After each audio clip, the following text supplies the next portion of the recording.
It leads me into something that was said yesterday by the Howard Griffith. Again, I don't think they ever go into a place and go, got to tell you, when they're wrapping up the show, got to tell you, Dave, they're not very good. Doesn't look good. When's basketball not start? very promising. But they are they're a little bit more measured, and not everybody is making the trip. So that's why I want them to have a post wrap-up. Agreed. But Howard Griffith said something to Marcus Satterfield yesterday. He said, and this has got to be a first in the history of the BTN bus tour in the fall, Nebraska has one of the best quarterback rooms they've seen on their camp stops. Let's just, for a moment here, before you drive off Dodge and into the sign at 50th and Capitol. Might make it work. I know that it's odd to have a legitimate quarterback one and to have a good quarterback room. But an observation from an outsider tells the OC at Nebraska that unit is one of the best quarterback rooms they've seen on their camp stops. Now, I think Howard was at Ohio State, which Ohio State's quarterback room is above and beyond. But for him to say that, like, okay, we know QB1. We have our thoughts about post-grad Jalen. We know what Harburg has done. We know what Kalen has to do. Yeah. I thought that was kind of interesting that he made that observation and was willing publicly to share it with the OC. Yeah, and he not only said to Marcus Satterfield, but in their wrap-up as well, he went back to it. I had that down on some of my observations as well from their little bus tour. Was I had to consider who they've seen. Now, you're right, it's important to see who Howard has been on site with, because the bus tour itself, they started in Minnesota. It's Minnesota, Illinois, Washington, Oregon, Maryland, Penn State, Rutgers, Ohio State, Indiana, Purdue, UCLA, USC, then Nebraska. Then they'll probably see one of the best quarterback rooms that they've ever seen today in Iowa City. I say that tongue-in-cheek. That I was also taken back by that a little bit. Now, then realizing, okay, who's Howard seen in that entire list? I know he wasn't there for the USC one. Yogi Ferrell was there for that one. Jared Denardo was there for that one. UCLA, he wasn't there for that one either. But again, even amongst a handful, like that is significant when you say that about Ohio State, that if you can put that group, which is pretty much dominated by inexperience, but talent. And that's the thing is, you can't judge how effective that room is from a standpoint of how they're going to perform in games, other than the small sample size you had from Heinrich Harburg and a guy's NAIA career.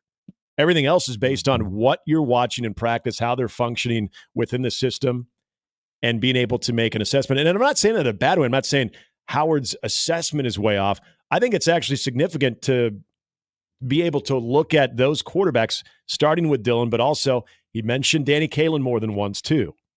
And then I think the Harburg narrative they've already known about. And then he mentioned there at the end that we've all been wondering is they didn't show anything yesterday, but Howard said he would be hard pressed to find a reason that Heinrich Harburg would not be involved in certain packages as well. Well, I wonder, was he comparing it to the last times he's been in Lincoln and looked at the quarterback position group? Because, I mean, if you're talking about four guys, one guy has played college football. Mm-hmm. One guy has played college football, and we know how that went prior to the change in his position group. Yep. So I'm thinking, why would he say that?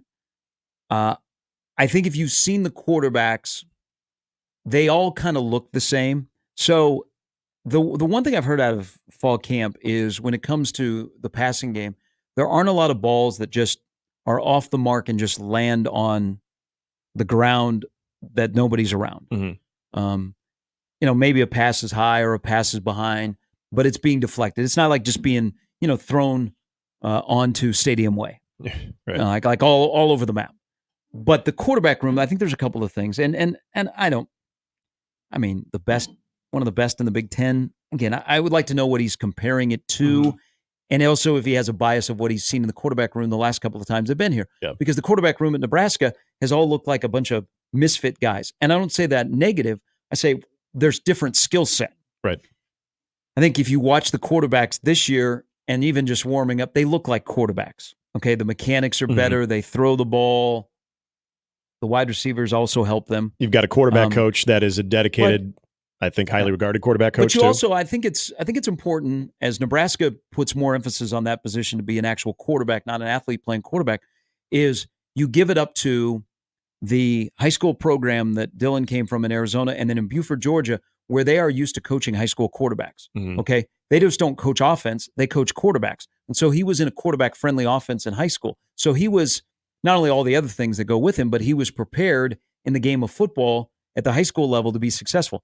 Same thing, Bellevue West. Yeah. Bellevue West is an ideal program to play in if you like playing quarterback. Now, the head coach and his system is going to challenge you, but if you're able to master the system, there are weapons around you, and it will help your game. I mean, look at, and Will Anderson is the next up at Bellevue West in this class, or this season and beyond, is whether they've gone to Nebraska or elsewhere, it seems like every guy that starts, Nate Glantz, that starts at Bellevue West ends up playing at the next level. So I think we have to give credit to a couple of high school programs that the two true freshmen that walk in the door are prepared to at least not be swimming in it. The other thing about the quarterback room that I'm waiting to see is, and I'm going to tie this into the rest of that offense, is I think Nebraska's gotten to a point, and it's taken a while, not just 1 year with Rule, is they have position rooms that complement each other, like guys that help each other. We always talk about complementary football. Yeah. I think Nebraska has position groups of players inside those position groups that complement each other. And then I think the next step with that offense is they have offensive position groups that complement each other. Like the running backs are going to help out the quarterbacks, vice versa. Quarterback's going to help out the offensive line, vice versa. Wide receivers are definitely going to help out the quarterback. Quarterback's going to help out the wide receivers. How many times have we gone through of late where it's so disjointed? Yeah. Like the left hand isn't helping the right hand. Right. The left hand is doing all the work. Yeah. And that's at least a step in the right direction. We'll see about the quarterback room, because if you're going to tell me about the quarterback room, it's got to be more than the guy that is going to be QB1. Does QB2 look like somebody that if Raiola loses his helmet and somebody can't find it and he's out for a series, can the next guy come in and at least move the team? Yeah, and so you said something that I think is an interesting point about them looking the same. I think, and what you just brought up about the offense too, I would use maybe the best word that comes to mind is a little bit more connected than what we've seen in previous years of that complementary style. But I think about the future of that quarterback room right now, and you can throw in TJ Lateef to this as well, as far as incoming, that obviously Jalen Gramstead is not the future. Obviously Hunter Carberg is not the future of that quarterback room. So if you look at just the future of that quarterback room, you brought up the point about a lot of guys just looking different, because you almost kind of had it. It was almost like an island of misfit toys. I mean, think about observers going to a practice like Big Ten Network and seeing a Jeff Sims or a Logan Smothers or a Purdy, and watching how they probably function in a brand new offense, completely different. And you can go back to previous quarterback rooms and like, okay, there's your guy who can run. There's your guy who can throw it a little bit. There's Casey Thompson, who has experience, who can throw the football a lot.